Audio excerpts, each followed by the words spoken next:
Bonjour, bienvenue au troisième set de spoilers de Caldem. On regarde présentement les petites légendaires qui ont spoilé il n'y a pas longtemps. Puis on va voir s'il y a quelque chose à faire avec ça. On regarde premièrement Egan God of Death ou son alter ego que j'ai nommé Throne of Death.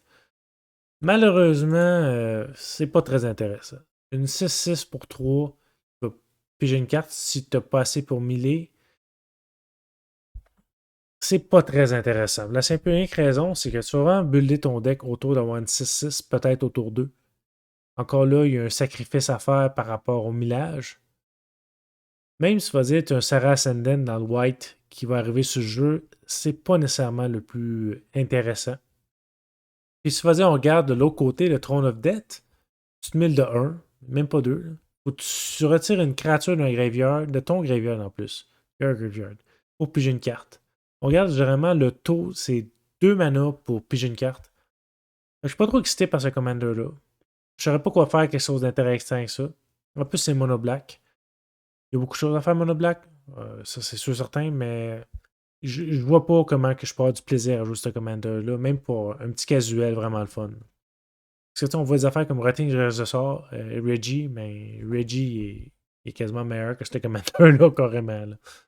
Alors, on passe au prochain. Cardur Doomscorch. Merci à MTG Goldfish d'avoir fait la translation. Cette carte est vraiment incroyable. Pourquoi?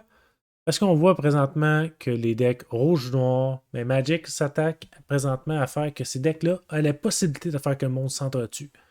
C'est une mécanique qu'on voit depuis les dernières années par rapport à ça, ben, ces couleurs-là. Puis on voit que Rakdos a vraiment une possibilité de faire s'entretue. Puis cette carte-là permet, c'est un ETB. C'est vraiment difficile de gérer en tant que tel l'ETB. On voit des affaires comme Conjurer Closet qui va permettre de flicker à la fin du tour. Oui, il y en a juste une des options pour faire ça. Mais aussi des options pour la retourner tout simplement dans tes mains facilement. Closer Curio coûte relativement cher, mais c'est pas grave. Nautic Scale, incroyable, tu as au moins 3 cartes en main. Si tu as juste 3 cartes en main, c'est facile de vider sa main facilement, puis faire que ce commander-là revienne à tous les tours pour que le monde s'entretue. Erratic Portal commence un petit peu monter en prix, mais c'est pas trop grave, ça reste intéressant. On voit qu'il sort de plus en plus de cartes pour que le monde s'entretue, comme par exemple un Frenzied Saddle Brute, qui va permettre que le monde se donne ace entre eux autres. Il y a un petit enchantement pour un raid qui fait que le monde a tout ace. Mais ça va vraiment permettre que le monde s'oblige à se taper sa gueule ou caster la deuxième main phase, mais ça ne dérange pas. Ton prochain tour, tu vas faire encore la même affaire. Ce qui est vraiment intéressant là-dedans, c'est que tu as des affaires dans le rouge qui permettent comme Bedlam ou War Cadence, qui permet que les créatures pour juste pas bloquer. Quand tu as ce commander-là est un archétype à lui tout seul, ça va vraiment permettre que le monde s'entretue sans besoin que tu ailles faire quoi que ce soit. On voit que le rouge, depuis les derniers temps, a beaucoup de façons de changer les targets des spells. Puis il y a vraiment des façons de protéger uniquement au rouge. Le noir, naturellement, a des discard effects, mais tu ne peux pas nécessairement discard parce que ce commander-là décide des cartes en main. Puis le monde ne va pas vouloir jouer leurs cartes. Fait que grosso modo, c'est pas mal ça. Si vous voulez avoir un peu de fun, un avatar Slaughter Anta, ça va relativement bien dans ce deck-là. On va continuer avec Morit of the Frost. J'ai pas vraiment trouvé aucune carte qui, même légendaire, quelqu'un qui rentre en jeu, Leave Effect, Death Effect. Sérieusement, ce commander-là est pas très très impressionnant de mon côté. Ça se peut que je me trompe, ça se peut très bien. Mais je trouve vraiment pas qu'il est intéressant. Je vois pas comment je builderais un deck autour de ça pour avoir du plaisir. C'est juste un copy effect. D'après moi, c'est plus pour limiter. On s'entend, c'est un uncommon. Mais c'est quelque chose que je dois au moins parler dans ce temps-là. Thorav, God of Fury, l'équipement, j'en parlerai même pas, c'est une vidange, ça sert à rien. Vous pouvez la regarder, ça dérange pas. Mais Thorav est vraiment un commander unidirectionnel. Il fait une chose, tuer les players. C'est un peu plate, mais il y a d'autres affaires comme répercussion que je pense que sa réserve list, je suis pas sûr à 100%, qui est présentement à 26$, ça risque de monter facilement à 40 ou 50$. Fait que si vous pensez à faire ce deck-là, c'est le temps de le pogner plus vite. Parce qu'on voit que ce commander-là, quand il fait des dégâts de créature, l'excédent, ça va vers d'autres choses de son choix. Donc, grosso modo, généralement, c'est le player. Dans le rouge, on est bon pour faire beaucoup trop de dégâts pour rien. Vraiment beaucoup trop de dégâts pour rien. Tout cet extra dégâts-là permet d'avoir des dégâts d'en face. Puis rouge, Genesis Chamber. On a le Land qui fait des spirits qui volent pas. On a un petit gobelin 2-1 qui crée des gobelins à chaque fin de tour. Il y a beaucoup de façons. Le Hunted Circle, le petit dragon, Il y a beaucoup de façons de donner des créatures dans le rouge facilement à d'autres players. Puis faire que le monde s'entretue.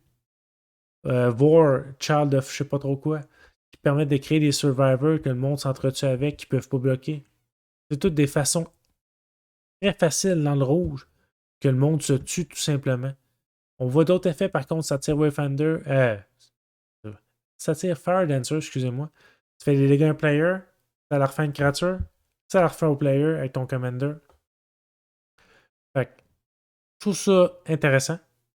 Puis je trouve que c'est un commander malheureusement unidirectionnel, fait que ton gameplay va toujours être le même. Si ton commander se fait counter spell 2-3 fois, tu risques de pleurer.